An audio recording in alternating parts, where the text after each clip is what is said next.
मुक्ति जन्म मही जानी, पाप हानि अग खानी कर, जह बस शंभु भवानी, सो काशी से कस। जन्म मृत्यु के चक्र से मुक्त होने के लिए यदि कोई अपना शरीर काशी में छोड़ता है तो वह जीवन मुक्त हो जाता है, उसका मोक्ष हो जाता है, ऐसी मान्यता है। हर प्रिय मेकल शेल सुतासी, जीवन मुक्ति हेतु जनु काशी। काशी को जीवन मुक्ति का हेतु बताया गया है। काशी के मणिकर्णिका घाट पर चिताएं कभी बुझती ही नहीं है। अनंत काल से चिताएं वहाँ लगातार जल रही है, परंतु 5 तरह के व्यक्ति का शव यदि वहाँ दाह के लिए आता है तो उसे वापस कर दिया जाता है, वहाँ जलाया नहीं जाता।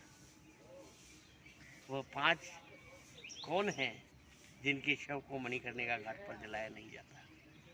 सबसे पहले यदि कोई साधु या महात्मा उनका शव अगर वहाँ जलाने के लिए आए तो वो वहाँ से वापस कर दिया जाता है, क्योंकि साधु और महात्मा का शरीर पवित्र होता है और उन्हें अग्नि में जलाने की आवश्यकता नहीं है। और जो साधु और महात्मा होते हैं वे जीवन भर कभी अग्नि का स्पर्श नहीं करते हैं, इसलिए मरणोपरांत उन्हें अग्नि के समर्पित करना यह उनके भावनाओं के विपरीत होता है। इसलिए साधु महात्माओं के शरीर को चिता में नहीं जलाया जाता है, तो उन्हें या तो जल समाधि दी जाती है या थल समाधि दी जाती है, दोनों में से कोई एक काम होता है।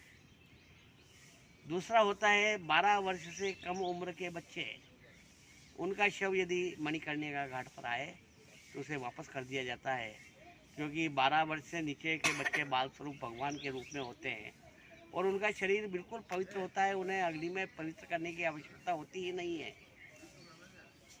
उन्हें भी या तो जल समाधि दी जाती है या थल समाधि दी जाती है, ये उनके परिजनों से पूछ करके जैसा उनको रुचिकर लगे वैसा कर दिया जाता है।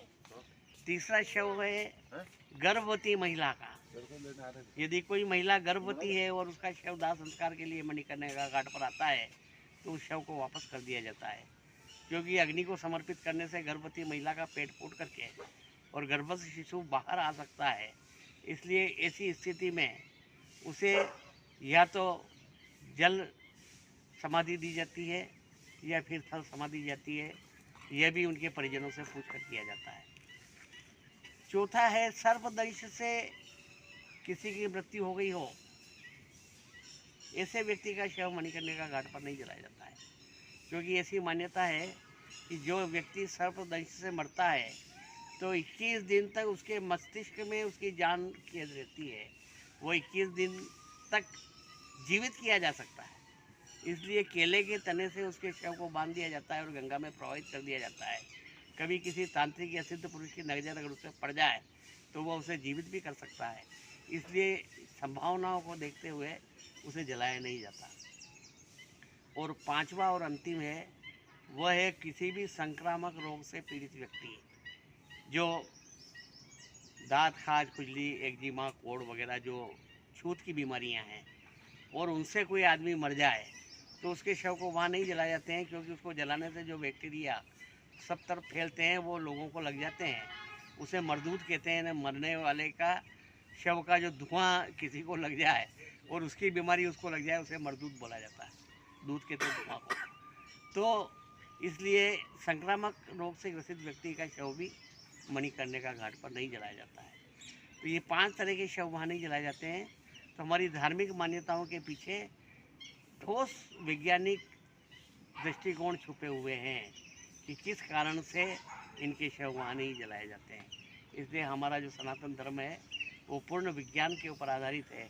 और धर्म क्या, विज्ञान के आधारित है, ये पूरा विज्ञान हमारे सनातन धर्म के ऊपर आधारित है और इसी से हम एक सुखी, स्वस्थ और अच्छे जीवन को जी रहे हैं।